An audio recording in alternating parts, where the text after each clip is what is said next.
नमस्कार, जय भीम साथियों। दैनिक दस्तक पर आपका स्वागत है। मैं हूं आपका host GP Gautam. Baspa supremo बहन मायावती जी के बाद नेशनल कोऑर्डिनेटर आकाश आनंद जी ने भी अमित शाह को लेकर काफी गुस्सा दिखाया है।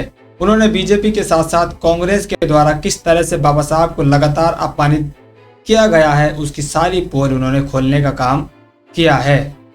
बीजेपी ने किस तरह से बाबा साहब को अपमानित किया है और कांग्रेस पर उन्होंने किस तरह से बाबा साहब का अपमान करने के आरोप लगाए हैं, ये सारी बातें आपको इस स्टोरी में बताने वाले हैं। पिछले कई दिनों से आप देख रहे हैं किस तरह से गृह मंत्री अमित शाह जी ने जो संसद में अपना बयान दिया है और बाबा साहब को लेकर उन्होंने जो भी बातें कही हैं उसने काफी तूल पकड़ा हुआ है। पूरे देश में उसके खिलाफ माहौल है और लगातार जो विपक्षी पार्टियां हैं, बाबा साहब को मानने वाले लोग हैं, वो सड़कों से लेकर संसद तक उनके बयान का विरोध दर्ज करवा रहे हैं। यहां तक सोशल मीडिया पर उनके इस्तीफे की जो मांग है वो लगातार बढ़ती जा रही है और लोग सड़कों पर गृह मंत्री अमित शाह के पुतले भी जलाते हुए नजर आ रहे हैं।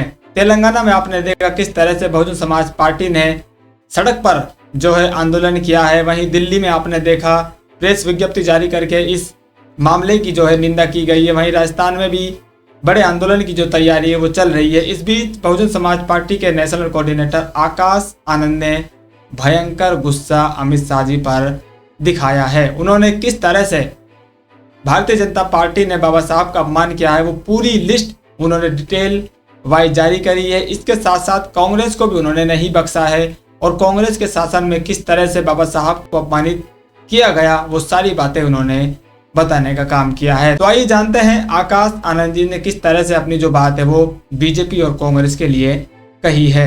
आकाश आनंद ने कल सोशल मीडिया के माध्यम से अपनी जो बात है बाबा साहब का जो अपमान इस समय संसद में किया गया है उस पर सिलसिलेवार उन्होंने रखने का काम किया है और धीरे धीरे एक एक पॉइंट वाइज किस तरह से बाबा साहब को अपमानित बीजेपी और कांग्रेस ने किया है वो बताने का काम किया है। सबसे पहले वो कहते हैं ये पहली बार नहीं है जब भाजपा के नेताओं ने बाबा साहब का अपमान किया है, लेकिन केंद्रीय गृह मंत्री द्वारा संसद में बाबा साहब डॉक्टर भीमराव अंबेडकर जी का अपमान हमारा समाज बर्दाश्त नहीं करेगा। मैंने और मेरे समाज ने सदियों से ऐसे जातीय अपमान को झेला है। सबसे पहले आकाश आनंद ने खुद को बाबा साहब के समाज से रिलेट किया है और खुद को जो ये दर्द बाबा साहब ने लगातार झेला, जो जातीय दंश बाबा साहब ने झेला, उससे खुद को जुड़ा हुआ महसूस वो कर रहे हैं और समाज को ये बताने का प्रयास कर रहे हैं कि आप जिस तरह से बाबा साहब के अपमान को लेकर दुखी महसूस कर रहे हैं उसी तरह से मैं भी आपकी तरह ही बाबा साहब का जो अपमान इस समय संसद में किया गया है उसको महसूस कर पा रहा हूं। और ये जो दंश है, जातीय दंश हमारा देश बहुजन समाज को लगातार देता आ रहा है, वो दंश हमने भी झेला है। आगे वो कहते हैं खुद बाबा साहब को कांग्रेस और देश के पहले प्रधानमंत्री श्री जवाहरलाल नेहरू जी ने कई बार अपमानित किया और कई मौकों पर उनको नीचा दिखाने का काम किया।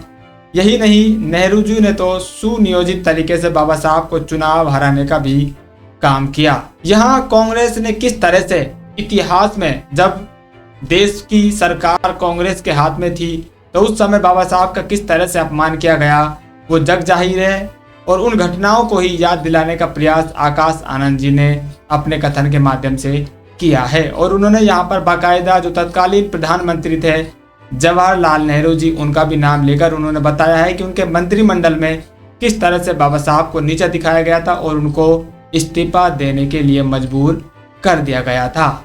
लेकिन आगे वो कहते हैं तब के कांग्रेसी नेताओं के हथकंडों से बाबा साहब विचलित नहीं हुए और हमारे समाज को जो ताकत दी उसे एक राजनीतिक ताकत बनाकर आदरणीय मान्यवर साहब श्री काशीराम जी और आदरणीय बहन कुमारी मायावती जी ने हमारे समाज को उसका हक दिलाने का काम किया। कांग्रेस के शासन में किस तरह से बाबा साहब को अपमानित किया गया वो यहाँ पर जिक्र करने के बाद उन्होंने ये भी बताने का काम किया है कि इस ताकत से हमारा समाज विचलित नहीं हुआ, बाबा साहब भी विचलित नहीं हुए।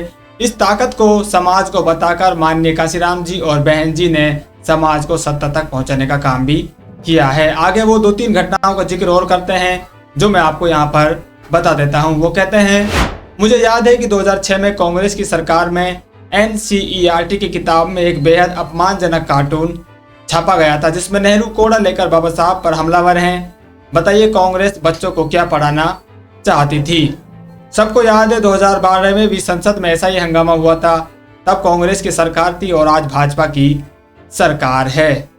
यहाँ पर वो दो घटनाओं का जिक्र और करते हैं। 2006 में जब कांग्रेस की सरकार थी केंद्र में, तो एनसीईआरटी की किताब में एक कार्टून छपा था। वो चित्र आप यहाँ पर स्क्रीन पर देख सकते हैं कि जो प्रधानमंत्री थे वो बाबा साहब को कोड़ा लेकर मारने का जो प्रयास है वो कर रहे हैं, उनको इस तरह से चित्र में दिखाया गया है। उसके बाद 2012 की घटना का जिक्र वो करते हैं, किस तरह से संसद में बड़ा हंगामा वहां पर हुआ था। तो जब कांग्रेस की सरकार थी, आज बीजेपी की सरकार है, जहां वो बताने का प्रयास ये कर रहे हैं कि ना तो बीजेपी घाट है न ही कांग्रेस घाट है। आप ये नीले कपड़े आपके सामने पहन कर आ रहे हैं, जय भीम ये लोग कर रहे हैं, बाबा साहब की जो तस्वीरों को ये सिरों पर इस तरह से ऊंचे घूम रहे हैं, आप इनके बहकावे में नहीं बताइए। आपका अगर सच्चा कोई हितैषी है तो वो सिर्फ और सिर्फ बहुजन समाज पार्टी है और बहुजन समाज पार्टी के नेता हैं। आगे वो बहुजन समाज पार्टी का ही जिक्र करते हुए कहते हैं, इसलिए ही मान्यवर साहब ने एक को सांपनाथ और दूसरे को नागनाथ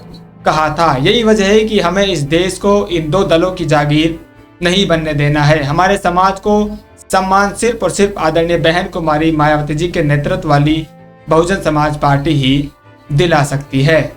तो यहाँ पर आकाश आनंद जी ने साफ साफ कह दिया है और समाज को भी बताने का ये काम किया है कि अगर आप इन लोगों के झांसे में आएंगे तो आपको हमेशा धोखा ही मिलने वाला है। किस तरह से इन्होंने बाबा साहब को दिखाकर जय भीम बोलकर आपके वोटों को ठगने का काम किया। तो आकाश आनंद जी ने सीधे सीधे अपने इन शब्दों से, इन घटनाओं का जिक्र करने से ये साफ संदेश दिया है कि आपको बीजेपी और कांग्रेस के झांसे में नहीं आना है और आपका जो वोट है वो आपको इन पार्टियों के नेताओं को देकर खराब नहीं करना है। अगर आप अपने महापुरुषों के सम्मान चाहते हैं, अगर अपने गुरुओं का आप मान सम्मान चाहते हैं, तो जो सम्मान और मान सम्मान बहुजन समाज पार्टी ने अपने शासन काल में देने का काम किया है, अगर वो आप रिपीट करवाना चाहते हैं, आपको बहुजन समाज पार्टी को वोट देना होगा, उसके नेताओं को आपको अपना नेता मानना होगा। तो आकाश आनंद जी के इस बयान पर आपकी क्या प्रतिक्रिया है, कमेंट करके जरूर बताएं।